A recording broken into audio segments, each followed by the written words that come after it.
I welcome you to today's spiritual breakfast. I bring greetings to you.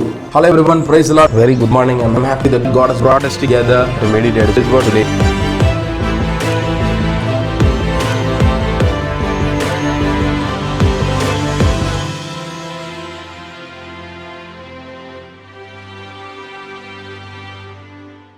Hello everyone, praise the Lord. Very good morning. I'm happy that God has brought us together to meditate His word. May God speak to us even today as we meditate His word. Today's meditation is from the book of Acts chapter 19 verse 15. One day the evil spirit answered them, Jesus I know, and I know about the Paul I know about, but who are you?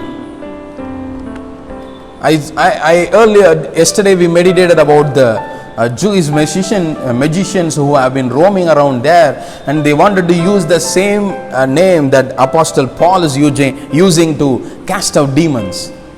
So they used the name of Jesus, and the way they used was the name of Jesus that Paul is preaching. So when they commanded over the evil spirits or the demons, immediately one of the evil spirits answered those people. Who are they is mentioned in verse 14.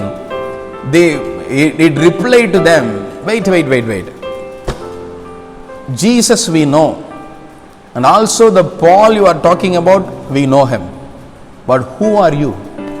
Who are you to coming here? Who are you to command us? Who are you to take power over us? Who are you to take authority over us? And they question them, who are you? My dear brothers and sisters, I want to tell you, as Jesus is watching you, watching all your activities, watching all your thoughts, even Satan can do the same. Satan can know what you are thinking. Satan can know what you have done, even secretly.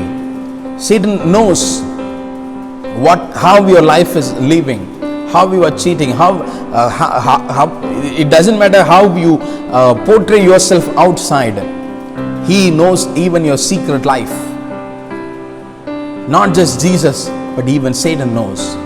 So when you go to the presence of God, when you stand before the presence of God, when you want to be used by God, I tell you, holiness is very important. Living acceptable in the sight of God is very important. Jesus, when you sin against God and go and stand before Jesus and you portray yourself as holy to the people, Jesus will forgive you, or Jesus will not take efforts to shame you, but Satan will be very quick to shame you, because that is what he wants. He wants to shame you. He wants to defame you. He wants to make you cry. He is happy when you are weeping. Yes, let me tell you, my dear brothers and sisters, when you go to the presence of God, remember there is Satan who is watching over you. Not just Jesus who is watching over you. Satan is watching every move of your life. So when you go to the presence of God, it is not just how you portray yourself to others. But remember, you will have to portray yourself holy inside. In your heart, you should be holy. You must be holy in your heart. Then only God can use you. Amen.